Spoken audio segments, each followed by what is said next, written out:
All right, let's get started this evening then. Thank you for joining me. So, we are going to talk about the West Wing in Chicago. Yes, the West Wing filmed at least one episode in the Chicagoland area. So, that's what we're going to talk about this evening. So, if you are new here, I'm Kelly. I run Chicago Movie Tours. If you are interested in other Chicago and film related events like this one, I do have one coming up for you next week on Ferris Bueller's Day Off.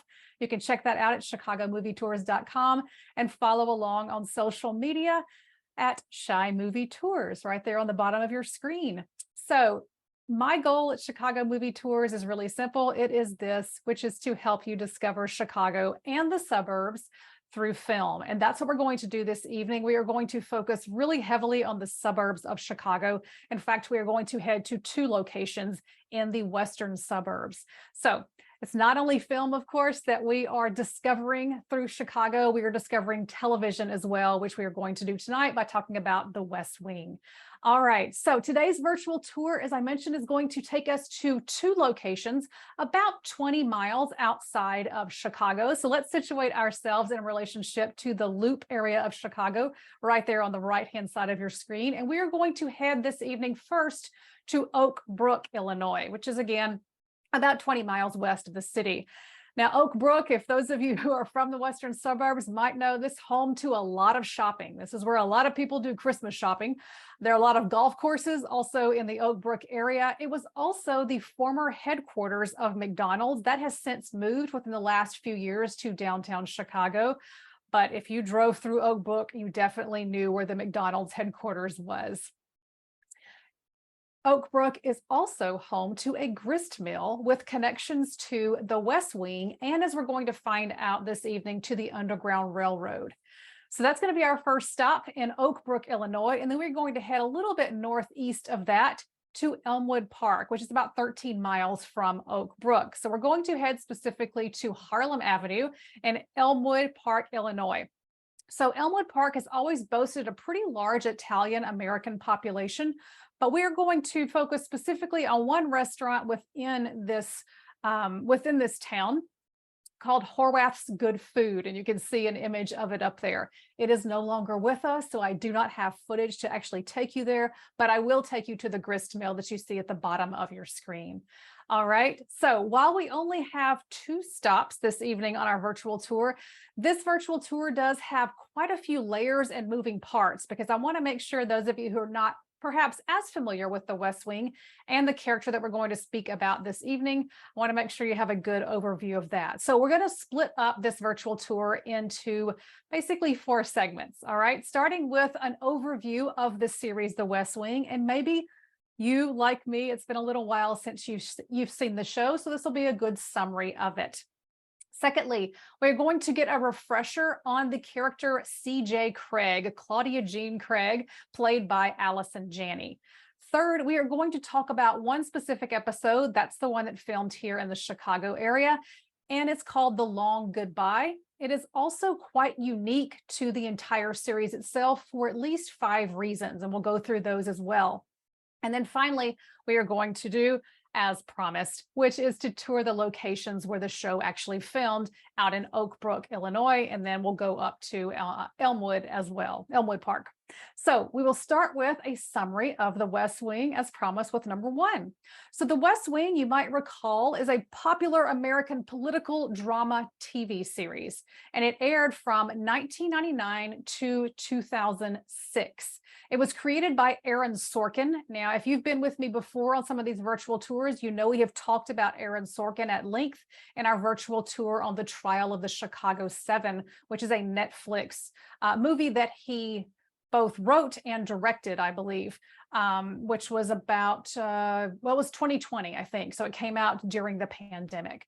So Aaron Sorkin is the creator of The West Wing. He's also, we're going to find out, the writer of The West Wing with virtually every episode except for one. So The West Wing offers a fictionalized behind-the-scenes look at the daily operations of the White House during the presidency of Josiah, or Jed, Bartlett, who is played by Martin Sheen, which you're going to see on your screen in just a second. There he is.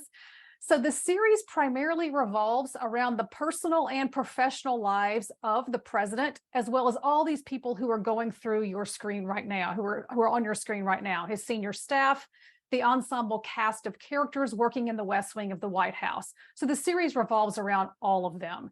And the main focus, you might say, is the high pressure environment of the presidency in Jed Bartlett's White House. It's also about the decision-making processes that they have to go through, as well as different challenges that are faced by the administration. So each of these episodes, you're seeing kind of a conglomeration of them here, but each of these episodes delves into various political and social issues like foreign policy, domestic affairs, legislative battles. But you also have personal struggles of the characters, which we'll see tonight with Allison Janney's character. Finally, this show, you might recall, is known for its extremely fast-paced dialogue, as well as its sharp writing and compelling storylines, all of which were pretty much put out there by Mr. Sorkin, which we just talked about a moment ago. So I have a scene for you here from the pilot of The West Wing. So this is the first time really we get to see Jed Bartlet, Martin Sheen's character, at work.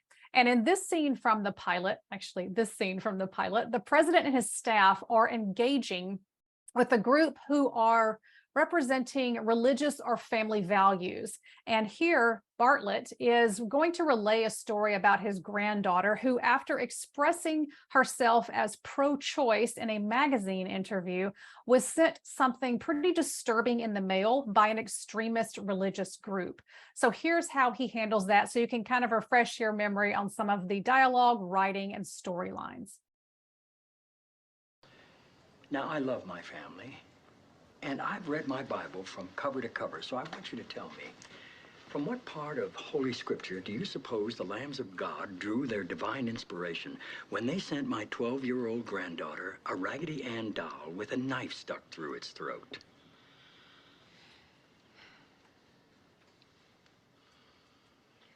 You'll denounce these people, Al. You'll do it publicly. And until you do, you can all get your fat asses out of my White House.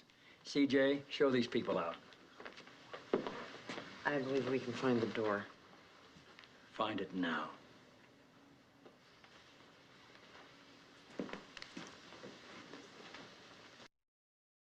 So we have some sharp writing, compelling storytelling here about various political and social issues. The dialogue was not quite as fast-paced there as it is in some of these walk and talks that they do around the White House, but nonetheless, you do have the rest of that very clearly here in the first episode of The West Wing. So speaking of the writing, the AV Club writes this about the show. Episodes of The West Wing normally feel like the writers stacked 3 scripts on top of each other and the structure collapsed into one wonderful claustrophobic piece. So there's always a lot going on in this series. But the episode filmed in the Chicago suburbs that we're going to talk about tonight, the same writer says this about.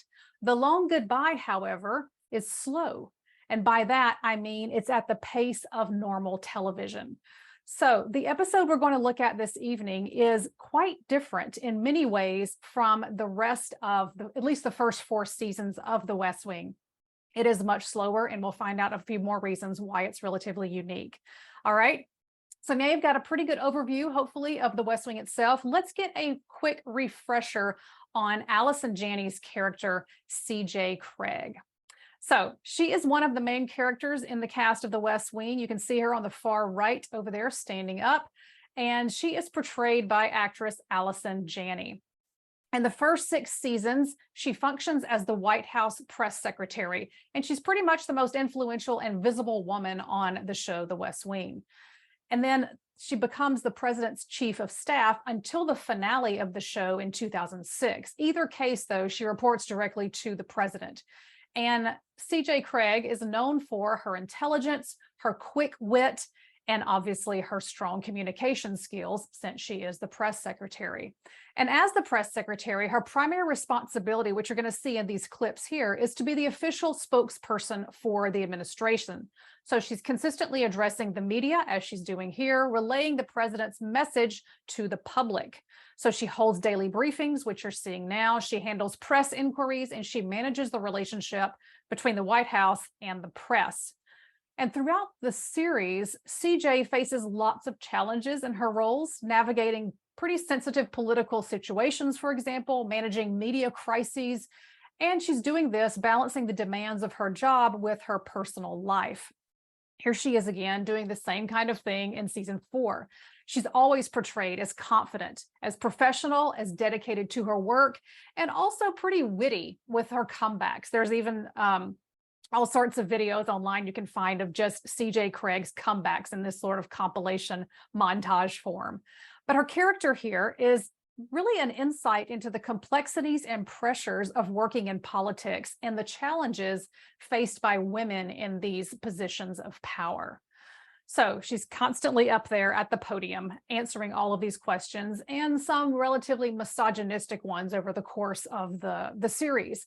So her arc over 7 seasons also explores her growth as she faces both these professional obstacles and personal ones as well.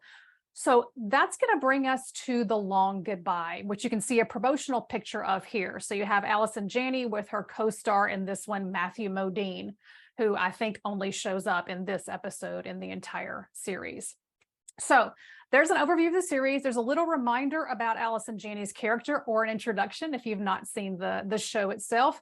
So let's talk thirdly about The Long Goodbye. So this is the episode that we are going to consider, and the only one that was filmed in the Chicago area. So The Long Goodbye is season 4, episode 13. So the show has been on for a significant amount of time here, and you'll see that it's going to deviate significantly from the rest of the seasons prior to this one. So in this episode, CJ, which you can see in all of these shots here, is reluctantly leaving the White House and her press post to take a short trip to Dayton, Ohio, which is where she is from, to check on her father, who is suffering from Alzheimer's disease, the early stages of that. So she's doing that, but she's also going there to give a speech at her high school reunion. So while she's at the Dayton airport, she meets an old high school classmate of hers in the bottom right-hand corner down there, played by Matthew Modine, who's now this rich and handsome guy who's going to attend the high school reunion as well. So during this episode, they have a quick fling. And the episode, it does start in the White House, but again, then it starts to become quite unique to the series itself. So let me show you just really quickly how the episode begins, and then we'll get into some of the more unique qualities of it, as well as its Chicago relationships. And after the meeting with the Council on Foreign Relations, the President and First Lady will be on their way to Camp David for the weekend, where the Governor of Nebraska will join them. Wasn't Josh Lyman scheduled to do the press briefings today and over the weekend? You have me, just me. Does this mean you're not going to your high school reunion in Dayton? Yep, if that's all. We understood you were to deliver a speech at this reunion entitled The Promise of a Generation. How did you know that? It's in the Dayton papers. Right. Could you at least tell us what you think the promise of a generation is, since you're chickening out? I'm not really. All right, so it's in the Dayton papers, and they all hold that up. So we're going to look at the Dayton papers in just a second. But let's talk about why this is unique, this episode, The Long Goodbye, in terms of its relationship to the entire series. And we can locate really 5 reasons that this episode is a pretty unique one in terms of the entire series. Number 1, it features the fewest members of the main cast, I should say, to appear in an episode to this point. I think there are only 3 cast members in the main cast of The West Wing that show up in this episode, which is pretty unheard of by this point in the series. Number 2, this is the first episode in the series not to feature Martin Sheen or Jed Bartlett as president at all. So he is in all of these episodes, except for The Long Goodbye, at least up until this point that the show had been airing. Number 3, this is the only episode of the show to date that was not written by Aaron Sorkin, interestingly. So Sorkin wrote all of the episodes in the first 4 years of the show before he left. He leaves after season 4. So he writes all of them but this one. So here's the story of how this happened, according to the episode's writer, who is actually by trade a playwright, who was just kind of filling in for Aaron Sorkin in this episode. So this is the playwright speaking. I get a phone call from Aaron Sorkin. It was the 4th season of The West Wing, and they were behind. I had never written television before, and he asked me if I would write a one-act play, as it were, using one character for something called a bottle episode. I'm not stupid. I chose Allison Janney to be the person to write for, CJ. So the screenwriter, I guess what am I looking for? The playwright, I should say, John Bates, wrote this script with the actors in mind. So you can see he wrote it for CJ, for Allison Janney. He also wrote it for Donald Moffat, who plays her father, and then Matthew Modine on the far right-hand side of your screen, who plays the love interest or the fling. All right, so we also have number 4. A reason that this is relatively unique to the rest of the series is we actually have a fling. That is not something that was relatively common in the first 4 seasons of The West Wing.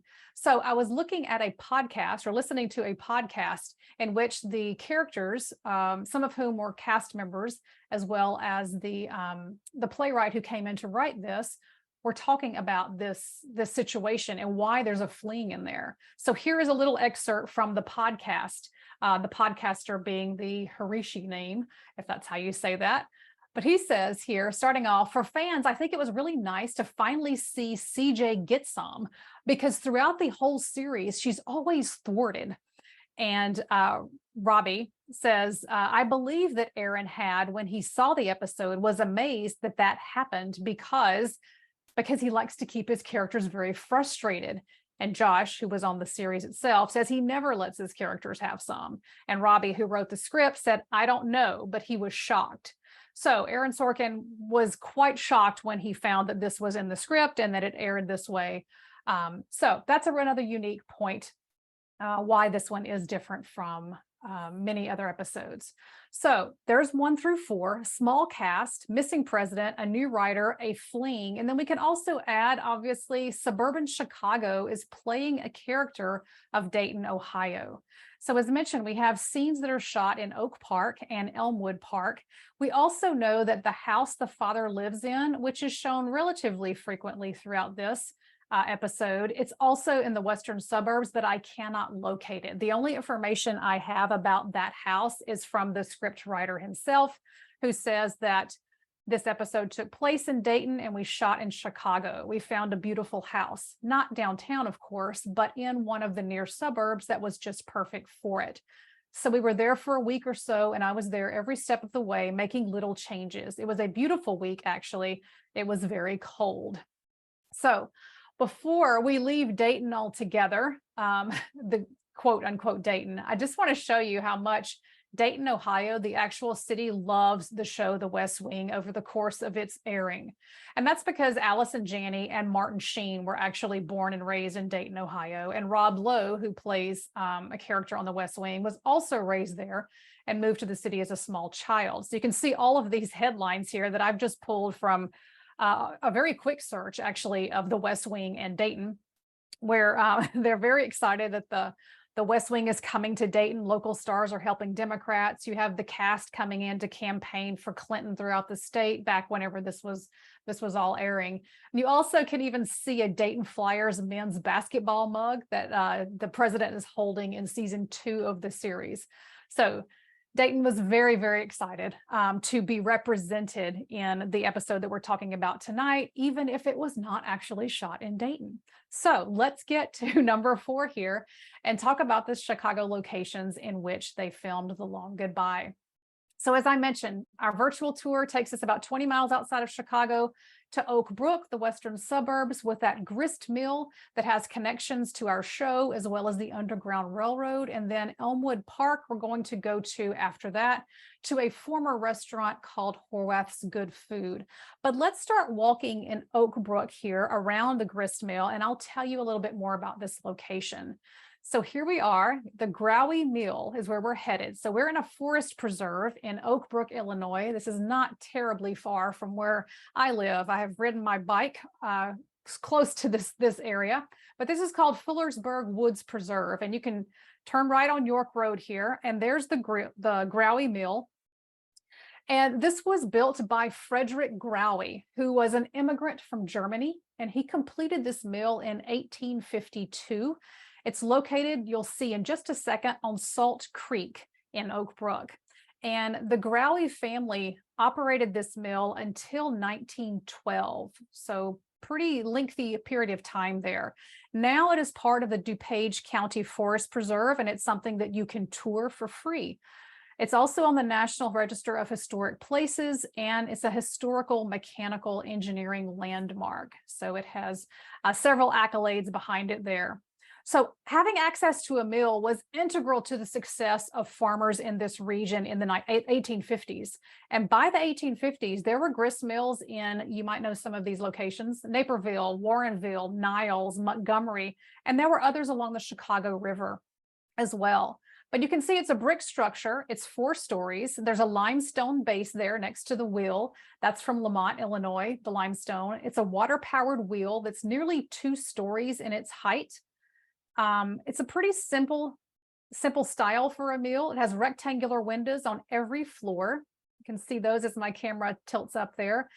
And the mill used an undershot wheel to turn huge millstones inside the building. And I'll show you a picture of that in just a second. But the mill and the wheel there ground wheat, corn, and other grains that were produced by local farmers at the time period. So modern milling methods rendered this pretty much obsolete, and the building was abandoned for quite a while, but it still works, and it's now the only operating water wheel grist mill in Illinois. So you can tour it, as I mentioned today, for free and actually see it working. There are demonstrations on Saturdays and Sundays at 2 o'clock. And you can also follow them on Instagram and TikTok. They have some pretty fun videos that they put up there on a regular basis. But let's talk a little bit more about this mill. Get a couple more shots here, because as I mentioned, this mill was a stop on the Underground Railroad. So Mr. Growy and his family opposed American slavery. And this mill is one of a handful of authenticated Illinois stops on the Underground Railroad. So we're looking here at the first floor and the basement. So they would have housed enslaved people or freedom seekers at that point in the basement itself. So the Underground Railroad, you likely know, is a movement that helped fugitive slaves escape from the American South up to Canada. So you can see several of the routes over there on the left-hand side of your screen, all in red. And I'll highlight Chicago there. So you can see Chicago, which is located, of course, at the southwestern tip of Lake Michigan in Cook County. That was an ideally situated location for the Illinois Underground Railroad, because you have routes by land, by rail, and by water that are converging in Chicago. So once these freedom seekers were arriving, they could board a steamer and they could sail for Canada, or they could be taken over to Detroit as well. So here we have DuPage County. So we're not in Cook County, we're in DuPage County right next to it. You can see it circled over there on the left-hand side of your screen. DuPage County played a significant role in the history of the Underground Railroad in Illinois and the Chicago area. So you can see other locations besides the Growy Mill that the Underground Railroad travelers would have stopped on as well. The Peck Homestead, which I have visited, Wheaton College in Wheaton, Illinois, as well as some up in Lake County as well. But from the mid-1840s, you have Wheaton and Glen Ellen and Warrenville and Naperville and Downers Grove. All of these places, Oak Brook, of course, had stations on the Underground Railroad. So fugitives coming from the south, the southwest, and the western part of the state, all passing through this area. So the Growy family would have housed fugitives in the basement down there in the line by where the limestone is of his grist mill. So this mill, the location again is Salt Creek, which is a tributary of the Des Plaines River, making it again a pretty ideal location for harboring fugitives or those who are seeking their freedom. And some research indicates that Mr. Growie actually built tunnels linking the basement of his mill with other hiding places in the area as well. So you can walk into, if you go visit this, the lower level of the mill and see an Underground Railroad exhibit. I have a couple of shots here. There's a poster on the far right of Uncle Tom's cabin. And then there are some pictures of formerly enslaved people over there on the left-hand side of your screen. And if you look at the picture behind Uncle Tom's cabin, you see the massive wheel there. That's part of the what's making the grist mill run. So you can see that very clearly if you head down into the basement of the Growie Mill. But behind Growie Mill is Salt Creek. We see a little duck playing in right there. And this is where the West Wing really comes into play. So let me flip my camera around here so you can get a nice view of the bridge that we just walked across. And then this section right here, which has a tiny waterfall, this is where they filmed the West Wing. So here's another shot of it from over the bridge. So keep that in mind, and we will look at the scene really quickly where they filmed this. This is not the wrist, it's the fulcrum and lever effect, sort of. And then let it drift, and then let it sink. And of course, then nothing happens, which is the fun part. How is she? You went to see her. All right, so I'll let it play there for a second. But here we have again, CJ reluctantly taking this short trip to her home in Dayton, Ohio to check on her father, who is suffering from early signs of Alzheimer's. And this scene runs about 4 minutes in the film. So they're standing out here in the Salt Creek for quite a while. But you see the two characters fly fishing together. And for the most part, the conversation goes okay. He's reminding her how to hold the rod, throw the line, do all of the stuff that is associated with the sport itself. But toward the end of this scene, he starts to confuse CJ with other women in his life, and he gets angry at her. And so CJ at this point is starting to come to terms with her father's advancing Alzheimer's.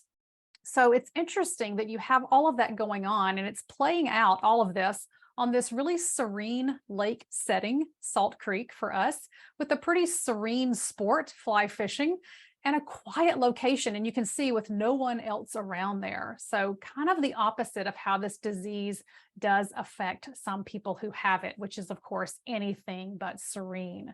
So it's kind of, you have opposites working here in tandem. So that's one location there. And you can see the safety line going up here over Salt Creek in one of the newspaper clippings I found where it says West Wing Waterfall. And I'll blow this up for you a little bit. Or you can see it says studio mechanic Jeff Dieter strings a safety line Monday across Salt Creek at the Growie Mill in Oak Brook, where NBC's The West Wing is filming scenes. In the show, the area will be standing in for Dayton, Ohio. All right, so let's head to our second location, which again is Elmwood Park, about 13 miles from where we currently are, and that former restaurant called Horwath's Good Food. This restaurant, as I mentioned a moment ago, no longer exists. There is now an office supply store in its place, but we do have it documented in Chicago newspapers for somewhat disturbing reasons, I will point out. And it's also documented on screen in the West Wing, of course. So one Chicagoan writes about Horwath's restaurant this way: it's dining the way I imagined it must have been enjoyed during the Eisenhower administration. And it does have that relatively nostalgic look to it, doesn't it? So Horwath's was a mid-level supper club type place with, shall we say, a colorful history. It opened as a speakeasy in the 1930s, and it was known around this area apparently as a former hangout for mafia and Chicago mob. So in 1985, mob boss, right below me there, Chucky English, got whacked in the parking lot of Horwath's Good Food.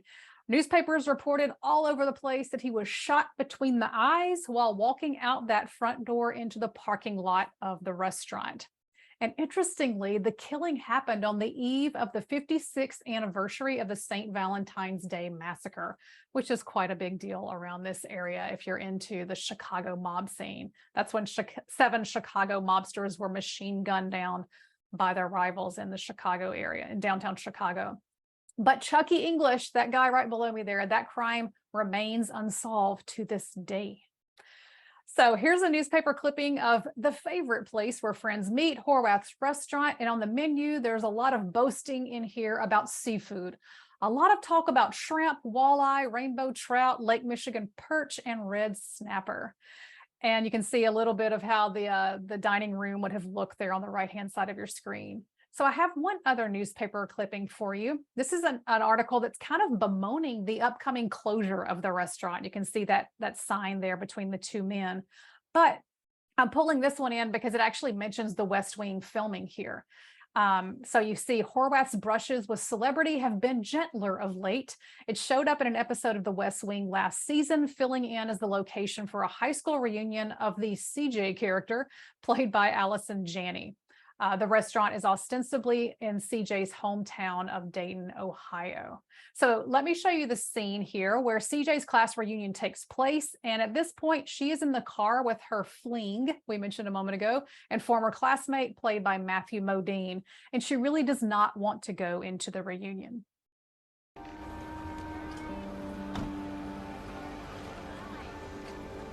Are we that old? Do you recognize anyone? Bill Morton from Debate, Julia Keller, cheerleading, Liz Varney from tennis. Ben Ehrenreich. He was sweet. Tried to kiss me once.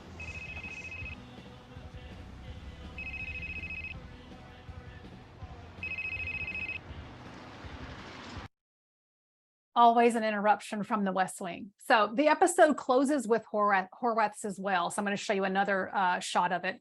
And so CJ finally does go in to give her reunion speech, and she says goodbye to her father here at the restaurant, who has come to watch her deliver her speech. So this next scene where you see the restaurant takes place after that has occurred. So it closes with a parking lot.